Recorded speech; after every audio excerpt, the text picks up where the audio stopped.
ಕೆಂಪು ಬಣ್ಣದ button press ಮಾಡಿ ಸಬ್ಸ್ಕ್ರೈಬ್ ಆಗಿ ಅದರ ಪಕ್ಕದಲ್ಲಿರುವ ಬೆಲ್ ಐಕಾನ್ ಕ್ಲಿಕ್ ಮಾಡಿ. ಹಾಯ್ ಸ್ನೇಹಿತರೆ, ಸ್ಮಾರ್ಟ್ ಸ್ಟಡಿ ಸರ್ಕಲ್ ಯೂಟ್ಯೂಬ್ ಚಾನಲ್ಗೆ ಸ್ವಾಗತ. ಸ್ನೇಹಿತರೆ, ಇಂದಿನ ತರಗತಿಯಲ್ಲಿ ನಾವು ಸಾಮಾನ್ಯ ಜ್ಞಾನದ ಟಾಪ್ 20 ಪ್ರಶ್ನೋತ್ತರಗಳನ್ನು ನೋಡೋಣ.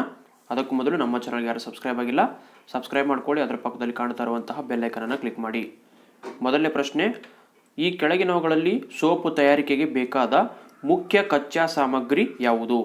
ಇದರ ಉತ್ತರ ಆಪ್ಷನ್ ಡಿ, ತೈಲ. ಓಕೆ, ಸೋಪನ್ನು ತಯಾರನ್ನು ಮಾಡಬೇಕಾದ್ರೆ ತೈಲವು ಮುಖ್ಯವಾಗಿ ಬೇಕು. ತೈಲ ಅಂದರೆ ಪಾಮ್ ಆಯಿಲ್ ಆಗಿರ್ಬೋದು, ಅಥವಾ ಆಲಿವ್ ಆಯಿಲ್ ಆಗಿರ್ಬೋದು, ಕೋಕೋನಟ್ ಆಯಿಲ್ ಆಗಿರ್ಬೋದು, ಯಾವುದೇ ಒಂದು ಆಯಿಲ್ ಆಗಿರ್ಬೋದು. ಟೋಟಲ್ ಆಗಿ ಸೋಪು ತಯಾರು ಮಾಡಬೇಕಂದ್ರೆ ತೈಲ ಬೇಕು.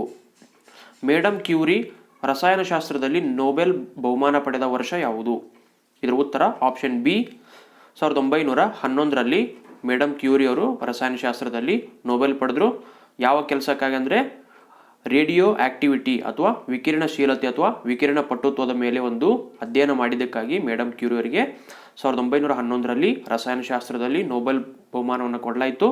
1903ರಲ್ಲಿ ಫಿಸಿಕ್ಸ್ನಲ್ಲಿ ಭೌತಶಾಸ್ತ್ರದಲ್ಲಿ ಅವರು ಮತ್ತು ಅವರ ಗಂಡ ಸೇರಿಕೊಂಡು ಹಾಗೂ ಬೆಕ್ವೆರಲ್ ಅವರು ಸೇರಿಕೊಂಡು 3 ಜನರಿಗೆ ಒಂದು ನೊಬೆಲ್ ಬಹುಮಾನವನ್ನು 1903ರಲ್ಲಿ ಫಿಸಿಕ್ಸ್ನಲ್ಲಿ ಕೊಡಲಾಗಿದೆ.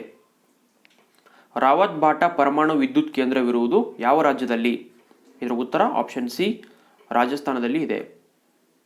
ಮೂಲಭೂತ ಹಕ್ಕುಗಳು ಸಂವಿಧಾನದ ಯಾವ ಭಾಗದಲ್ಲಿವೆ?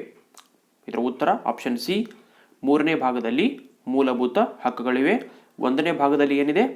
ಯೂನಿಯನ್ ಮತ್ತು ಅವುಗಳ ಒಂದು ಟೆರಿಟರಿ ಅಥವಾ ವ್ಯಾಪ್ತಿಗಳು. 2ನೇ ಭಾಗದಲ್ಲಿ ಪೌರತ್ವ ಅಥವಾ ಸಿಟಿಜನ್ಶಿಪ್.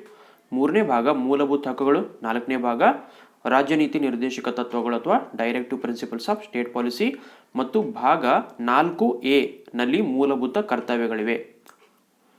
ಭಾರತದಲ್ಲಿರುವ ಎಷ್ಟು ಕೇಂದ್ರಾಡಳಿತ ಪ್ರದೇಶಗಳು ಕರಾವಳಿ ತೀರವನ್ನು ಹೊಂದಿವೆ? ಒಟ್ಟಾರೆಯಾಗಿ 4 ಕೇಂದ್ರಾಡಳಿತ ಪ್ರದೇಶಗಳು ಕರಾವಳಿ ತೀರವನ್ನು ಹೊಂದಿವೆ. ಯಾವುದು 4 ಅಂದರೆ? ಅಂಡಮಾನ್ ಮತ್ತು ನಿಕೋಬಾರ್, ಲಕ್ಷದ್ವೀಪ, ಪುದುಚೇರಿ. ಇದಾದ ನಂತರ ದಿಯು ದಮನ್ ಹಾಗೂ ನಗರ್ ಹವೇಲಿ. ದಿಯುನಲ್ಲಿ ಕರಾವಳಿ ತೀರ ಇದೆ.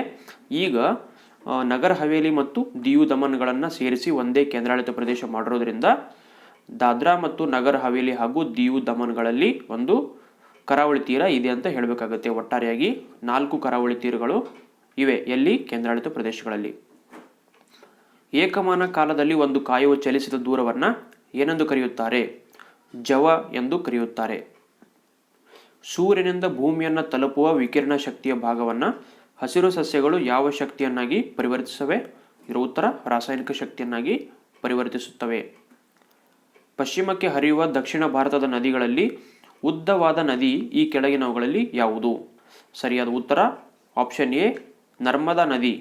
ಭಾರತದ ಒಂದು ಪಶ್ಚಿಮಕ್ಕೆ ಹರಿಯುವಂಥ ಅತ್ಯಂತ ಉದ್ದವಾದ ನದಿಯಾಗಿದೆ ನರ್ಮದಾ ನದಿ. ಉಳಿದಂತೆ ನೇತ್ರಾವತಿ ನದಿ, ಶರಾವತಿ ನದಿ, ಕಾಳಿ ನದಿ ಇವು ಕರ್ನಾಟಕದಲ್ಲಿ ಪಶ್ಚಿಮ ದಿಕ್ಕಿಗೆ ಹರಿಯುವಂತಹ ನದಿಗಳಾಗಿವೆ.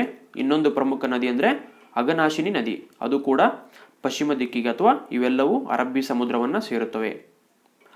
ಅಶೋಕ ನಡೆಸಿದ ಕಳಿಂಗ ಯುದ್ಧ ಯಾವಾಗ ಜರುಗಿತು? ಇದರ ಉತ್ತರ ಆಪ್ಷನ್ ಎ, ಕ್ರಿಸ್ತಪೂರ್ವ 261ರಲ್ಲಿ. ಬಿಸ್ಮಾರ್ಕ್ ಆರ್ಕಿಪೆಲಾಗೋ ಎಂಬ ಅಗ್ನಿಪರ್ವತ ಎಲ್ಲಿದೆ? ಪಪುವಾ ನ್ಯೂ ಗಿನಿ ದೇಶದಲ್ಲಿದೆ. ಭಾರತೀಯ ರಫ್ತು ಆಮದು ಬ್ಯಾಂಕ್ ಅಥವಾ ಎಕ್ಸಿಮ್ ಬ್ಯಾಂಕ್ ಸ್ಥಾಪಿತವಾದ ವರ್ಷ ಯಾವುದು? ಇದರ ಉತ್ತರ ಆಪ್ಷನ್ ಡಿ, 1982ರಲ್ಲಿ ಎಕ್ಸಿಮ್ ಬ್ಯಾಂಕ್ ಸ್ಥಾಪನೆ ಆಯಿತು. ಎಕ್ಸಿಮ್ ಅಂದರೆ ಏನು? EX ಅಂದರೆ ಎಕ್ಸ್ಪೋರ್ಟ್, IM ಅಂದರೆ ಇಂಪೋರ್ಟ್. ಎಕ್ಸ್ಪೋರ್ಟ್ ಇಂಪೋರ್ಟ್ ಬ್ಯಾಂಕಿಗೆ ಎಕ್ಸಿಮ್ ಬ್ಯಾಂಕ್ ಅಂತ ಕರೀತಾರೆ. ರಿಕ್ಟರ್ ಮಾಪಕವು ಯಾವುದರ ತೀವ್ರತೆಯನ್ನು ಅಳೆಯಲು ಬಳಕೆಯಾಗುತ್ತದೆ? ಇದರ ಉತ್ತರ ಆಪ್ಷನ್ ಸಿ, ಭೂಕಂಪಗಳಾದರೆ ಅದನ್ನು ಅಳೆಯಲು ರಿಕ್ಟರ್ ಮಾಪಕವನ್ನು ಬಳಸ್ತಾರೆ. ಅಲಕನಂದ ಮತ್ತು ಭಾಗೀರಥಿಗಳ ಸಂಗಮ ಪ್ರದೇಶದಲ್ಲಿರುವ ಸ್ಥಳ ಯಾವುದು? ಇದರ ಉತ್ತರ ಆಪ್ಷನ್ ಸಿ, ದೇವಪ್ರಯಾಗ. ಶಿವಾಜಿಯು ರಚಿಸಿದ ಮಂತ್ರಿಮಂಡಲವನ್ನು ಏನೆಂದು ಕರೆಯುತ್ತಿದ್ದರು? Option D, Ashtapradhana. ರಾಜತರಂಗಿಣಿಯನ್ನು ರಚಿಸಿದವರು ಯಾರು? ಇದರ ಉತ್ತರ ಆಪ್ಷನ್ ಬಿ, ಕಲ್ಹಣ. ಬಿಲ್ಹಣ ಬರೆದಿರೋದು ವಿಕ್ರಮಾಂಕ ದೇವಚರಿತ. ಕಾಳಿದಾಸ ಬರೆದಿರೋದು ಮೇಘದೂತ, ಕುಮಾರ ಸಂಭವ, ರಘುವಂಶ, ಋತುಸಂಹಾರ, ಮಾಳವಿಕಾಗ್ನಿಮಿತ್ರ ಮುಂತಾದವುಗಳು. ಅಲೆಕ್ಸಾಂಡರ್ ದಾಳಿಯನ್ನು ಪ್ರತಿರೋಧಿಸಿದ ಅರಸ ಯಾರು? Option A, Porus. ಆಂಧ್ರ ಪ್ರದೇಶದ ಶ್ರೀಹರಿಕೋಟಾದಲ್ಲಿ ಸತೀಶ್ ಧವನ್ ಬಾಹ್ಯಾಕಾಶ ಕೇಂದ್ರ ಸ್ಥಾಪನೆಯಾಗಿದ್ದು ಯಾವಾಗ? ಆಪ್ಷನ್ ಡಿ, 1971ರಲ್ಲಿ. ರಫ್ತು ಮಾಡುವುದಕ್ಕಾಗಿ ಸರಕುಗಳನ್ನು ಉತ್ಪಾದಿಸುವ ಸಂಸ್ಥೆಗಳಿಗೆ ಖಾತರಿಯನ್ನು ನೀಡುವಂತಹ ಬ್ಯಾಂಕ್ ಯಾವುದು? ಆಪ್ಷನ್ ಸಿ ಎಕ್ಸಿಮ್ ಬ್ಯಾಂಕ್ ಅಥವಾ ಎಕ್ಸ್ಪೋರ್ಟ್ ಇಂಪೋರ್ಟ್ ಬ್ಯಾಂಕ್. ತ್ರಿಕೋನಾಕಾರವನ್ನು ಹೊಂದಿದ ಭೂಖಂಡ ಯಾವುದು? ಇದರ ಉತ್ತರ ಆಪ್ಷನ್ ಸಿ ದಕ್ಷಿಣ ಅಮೆರಿಕವು ನೋಡೋದಕ್ಕೆ ತ್ರಿಕೋನಾಕಾರದಲ್ಲಿ ಕಾಣಿಸುತ್ತೆ. PSLV ಎಂಬುದು ಈ ಕೆಳಗಿನ ಯಾವುದರ ಒಂದು ಸಂಕ್ಷಿಪ್ತ ರೂಪವಾಗಿದೆ? Option B polar satellite launch vehicle. ಇದನ್ನು ಸರ್ವೇ ಸಾಮಾನ್ಯವಾಗಿ ಆಲ್ಮೋಸ್ಟ್ ಎಲ್ಲ ಎಕ್ಸಾಮ್ಗಳಲ್ಲಿ ಕೇಳಿದರೆ, ಯಾಕಂದರೆ ತುಂಬ ಕನ್ಫ್ಯೂಸಿಂಗ್ ಇರುವಂತಹ ಒಂದು ಸಂಕ್ಷಿಪ್ತ ರೂಪ ಇದು. ನೆನಪಿಟ್ಟುಕೊಳ್ಳಿ, PSLV ಅಂದರೆ ಪೋಲಾರ್ ಸ್ಯಾಟಲೈಟ್ ಲಾಂಚ್ ವೆಹಿಕಲ್.